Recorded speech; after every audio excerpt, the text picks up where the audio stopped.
Hey everyone, thanks for tuning in to another episode of eDiscovery After Hours. My guest this week is Christine Payne from Gunster, and she's also involved with a new initiative called the Mind Budget Connection. So we talk about what that is and how it came about and what they're hoping to accomplish. We talked about her background growing up in Colorado and how she landed in Texas, and how in the world she became an art history major and what that was all about. So this is a great episode. Christine is wonderful, and I know that you are going to love it. Our sponsor this week is Discovery Master. When you are tracking document review projects in Relativity, whether you are just trying to automate project metrics or QC stats, or both, if you're looking at one instance of Relativity or multiple on-prem, Rel 1, you name it, and you just want one place to log in and see everything, check out discoverymaster.co. Thanks for tuning in. Quick time! You don't know how to drink, your whole generation. Drinks on the house. Yes, sir. No, wait a second. Drinks are 50% off. Right. No, wait a second. Double the price of everything. And I work only 16 hours a day. A union man only works 8 hours a day. I belong to 2 unions. And now, eDiscovery After Hours with your host, Ryan Short.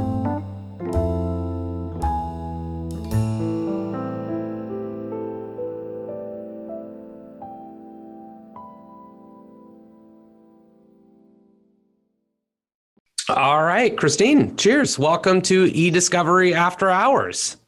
Thank you Cheers. for coming on. Thank you for having me. What are we working on here? What's in the mug? This is tea. This is black tea. I don't drink coffee, so I have like a steady infusion of just straight black tea all day long. And I don't know that it is any healthier or better. It's what I do. It's just what you do. Mhm. Is not drinking coffee, is that a conscious choice? How did this come about? No, it's just that I'm a brat and I think coffee is yucky.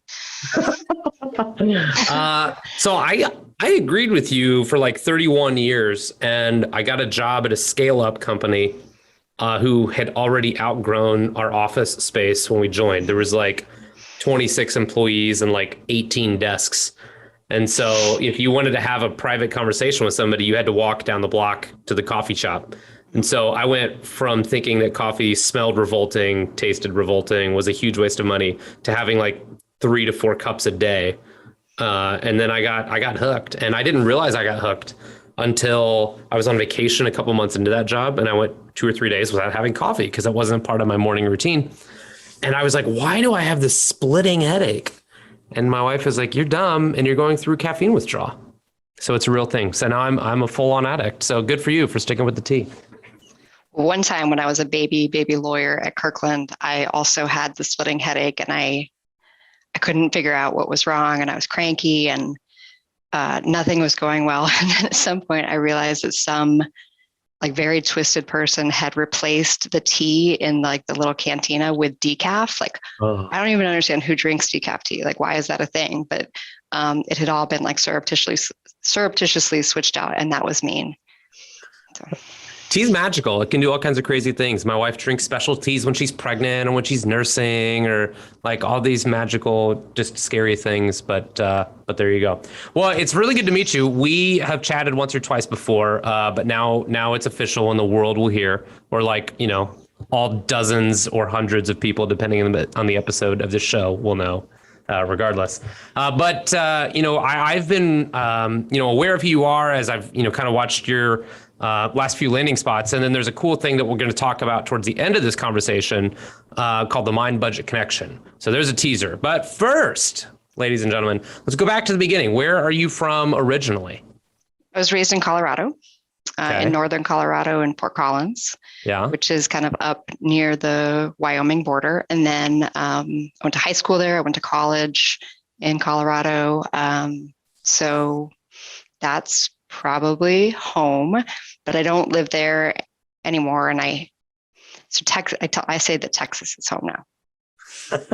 Are you or were you really outdoorsy? I know very little about Colorado, except that I don't know why anybody there has houses, because all they ever do is, all my friends who are there, all I ever see them is like on a ski lift or in a kayak or in a tent. And I'm like, why do houses exist in Colorado? Did you fit into that bucket? Yeah, I think so. Although, Colorado is surprisingly complex. There's a lot of ranchers there. Even people who are in the mountains are sometimes farm focused, and so there's outdoorsy because people are hikers or they're enjoying it for recreation, and then there's also just people who are outdoorsy because that's part of the way they make a living. Yeah. Yeah, it is the downside of where I live. Wonderful people. I mean, we don't have like natural disasters or anything, but there's nothing outdoorsy about Indianapolis, Indiana. So we had very different upbringings, I think, from that perspective, you and I. Now, if memory serves, when I was doing my LinkedIn stalking earlier, do you have an art history degree? What did you do in undergrad? I do. I have an art history degree. I thought that at one point I was going to be a doctor, and then I failed out of organic chemistry. Yeah, that's the one that gets you. So decided instead that I would go to law school, and decided that if I could go with any degree, I might as well have fun and really enjoy it. And so went to get an art history degree. It was awesome. It's really fun. So are you an artist? No. Nope. They make you take certain classes. Like I took a drawing class, I took a photography class so that you can kind of appreciate that side of it. But I was like the weird kid in the back who couldn't do anything. And that was okay. So of all of the majors at UC, you think if I can do anything at all, I'm going to go do this art history thing because I saw a pretty painting once, but you weren't an artist yourself. That's kind of a crazy thing. What was that initial spark that drew you to that degree? I had an amazing teacher in high school named Bill Bradley who taught an art history class. And I think I took it initially because it was after lunch and, back then they had slides. Right. Yeah. Remember slides? Yeah. And the room was dark. It was like an auditorium type room and it was dark. And I thought like that would be so cozy after lunch. I could, kind of like recuperate there. And then I just really loved it. It's a really cool way to think about the world. And I mean, it's really, it's history, but through the lens of the way in which people are expressing themselves through art. I thought it was awesome. Yeah, I dig that. So I'm from a small town, Muncie, Indiana. It's a Rust Belt town. Formerly tens of thousands of auto jobs that are not there anymore, but there's still a university there and a hospital. Mm-hmm. And so there's a modicum of culture, more so than other towns that size. And right now at the cultural center in town is the Bob Ross Experience. I did not realize this, but evidently when I was growing up, that's where he filmed his show, was in my hometown. And then I saw, did you see the documentary that came out about him recently? I don't know if it was on Netflix or Amazon Prime. No, I've read about it. I don't know that I can watch it because I don't want anything to ruin my Bob Ross experience. Yes. Which was very zen and cool as a kid. Yes. Yeah. His life, I'll tell you, was not full of happy trees. There was dark and scary trees. It was quite a thing. Yeah. I'm not ready for that. I dig it. All right. So you come out of UC, go Buffs, and somehow you stumble down and you find yourself in Austin, Texas. How does this happen? That's where I went to law school. Yeah. And I went to Texas because when I was at CU, I was on the rowing team, which is a surprisingly good little team for not having a large body of water available. There's like a very small little reservoir and you can go in circles.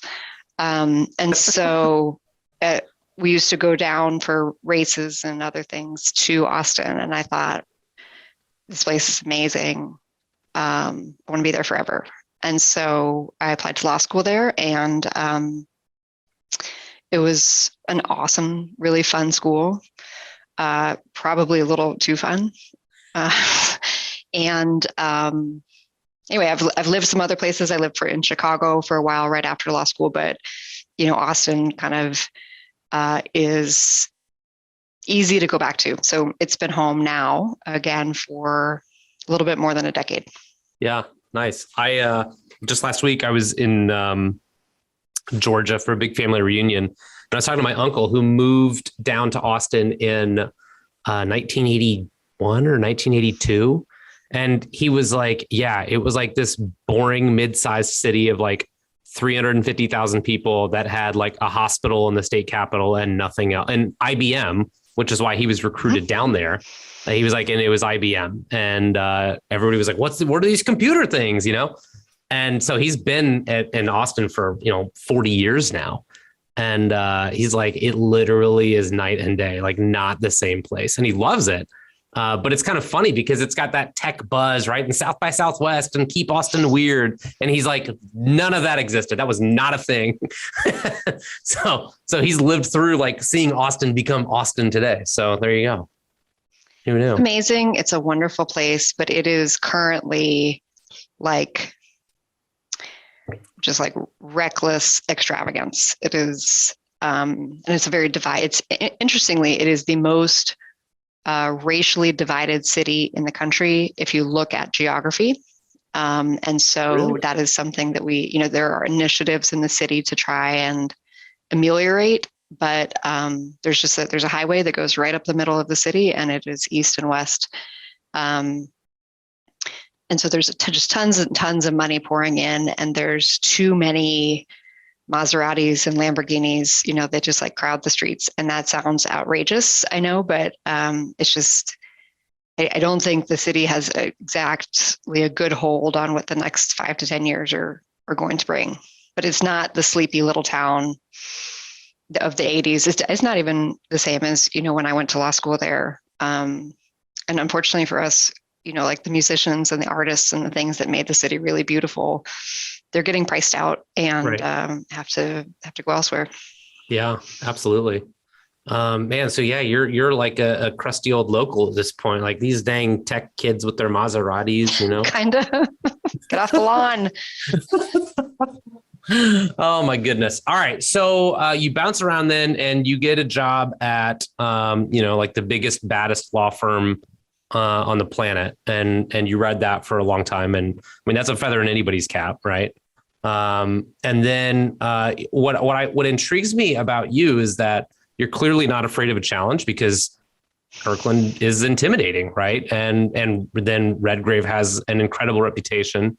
And then you go and start a new adventure, right? And build this new monster at what you're doing now. So kind of talk through, how do you kind of vet career opportunities and decide that, the risk, the reward is worth the risk, right? And I mean, you can get into any specifics or be as general as you want, but I think a lot of times, there's excitement, but a lot of trepidation as people try to decide, like, is this other opportunity really something that I should pursue? Or is this one of those kind of the grass is always greener situations? So would love to hear a little bit about how you have kind of refined your approach to making that judgment call. Mm-hmm. Kirkland is really big and maybe intimidating, but it's not bad. And I had a wonderful, wonderful experience there. And, the group of people that I found to work with and to be friends with and were wonderful, and it made it a great experience. So I don't think I had necessarily the big firm experience that some people have. And, the other really amazing thing about a place like Kirkland is that, those guys are really good at business and they're printing money. And so it's incredibly stable. Yeah. And they really, really know what they're doing. So why in God's name would anyone ever step outside of that is, if that is your real question. It's not a bad question, but the answer is very unique to the eDiscovery practice, right? eDiscovery is this kind of like strange animal where within large firms and within big firms, it's absolutely necessary. You have to have tremendous eDiscovery experience to be able to handle cases that like the size and shape of what Kirkland handles. But for me, I also kind of saw that there was an opportunity to be entrepreneurial outside of the big firm space, working alongside them. Sometimes clients actually prefer that either for conflicts reasons or for rate flexibility, or to position discovery counsel in between large firms that are working together on a single matter. Mm-hmm. And so I thought, well, like I could do that, and use everything that I have and, the experience that I've gained kind of on the inside, and see if I can kind of ride along shotgun a little bit on the outside. Our kind of business models, we're never competitive. We are there to make Merits Counsel shine and to make them look like rock stars, so that they never have to worry about discovery becoming a headache. And so, eDiscovery as a major practice area within a huge law firm isn't. It's not a big enough revenue driver to really be something that any firm is going to it would never have its own department along the size of bankruptcy or corporate or anything like that. It's not like that. Right. But it is a necessary practice, and there is the opportunity to be in a cooperative role. And that's what we do. And it's been wonderful, and it's working, and I love it. Yeah. And big kudos to you. And, my real question was not, why would you leave? Right. I mean, because people have asked me the same thing, right? I mean, I was in Chicago working for an industry leader, publicly traded, advancing career and all this. And I was like, let's go try something else at a smaller shop, right? And there's to your point about being entrepreneurial, when you're in a big machine, you can learn a lot.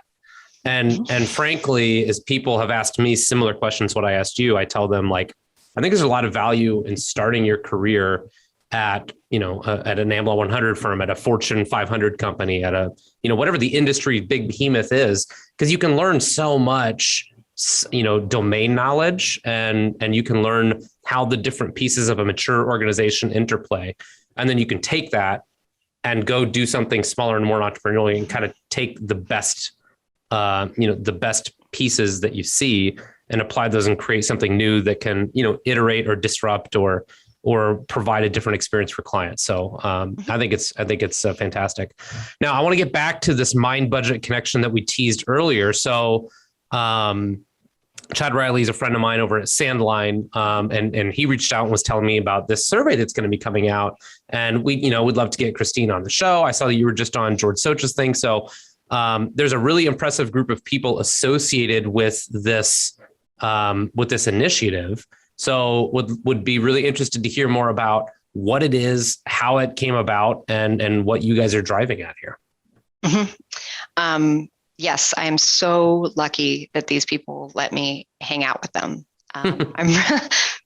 So the Mind Budget Connection is a small group of like-minded folks in the eDiscovery industry who we are working together kind of on a volunteer basis to explore whether there are structural changes we could make or advocate that might help mental health outcomes for service providers in the eDiscovery industry.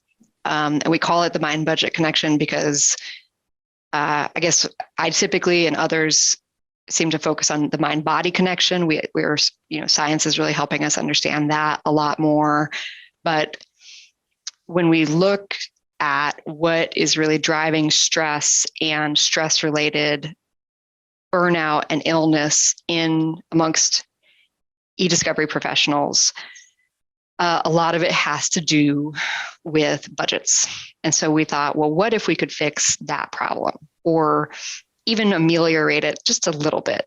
Could we help people there? And so that's our overall initiative. And we really do have some awesome folks. We have Kevin Brady from VW, Amy Sellers from CBRE, Stacy Sampek from 3M, Chad, who you mentioned.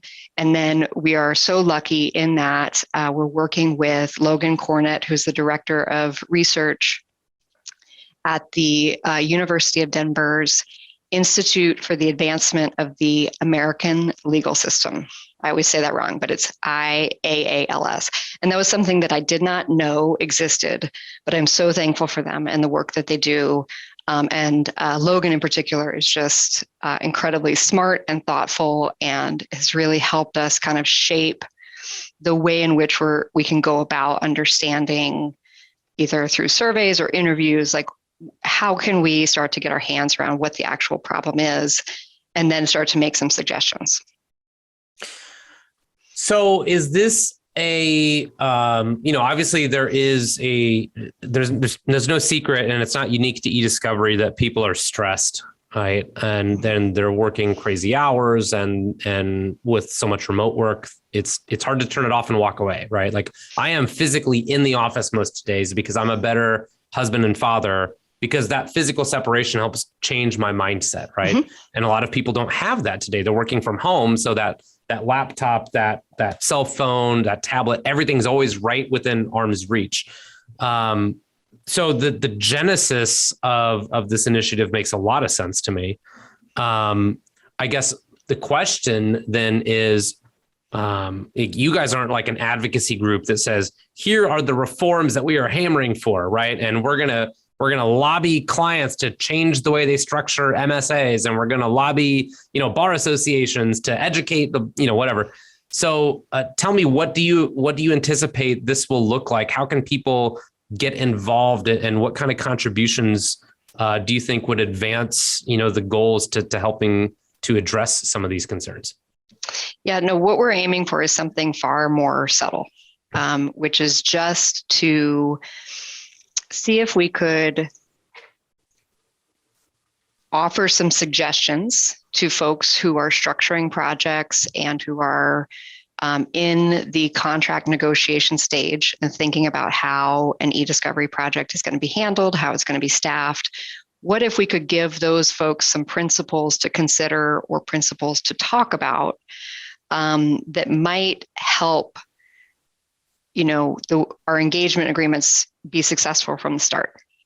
Something that we see a lot of is an engagement agreement where there's underbidding for some reason. Either a vendor has come in, right? Because we have a race to the bottom on pricing. So a vendor has come in and they feel like they have to, bid $2 like for the project, or just where it's an extreme underbidding situation, or, on the law firm side where, clients are either asking for a special fee, arrangement or a flat fee, and, you're not setting it up realistically.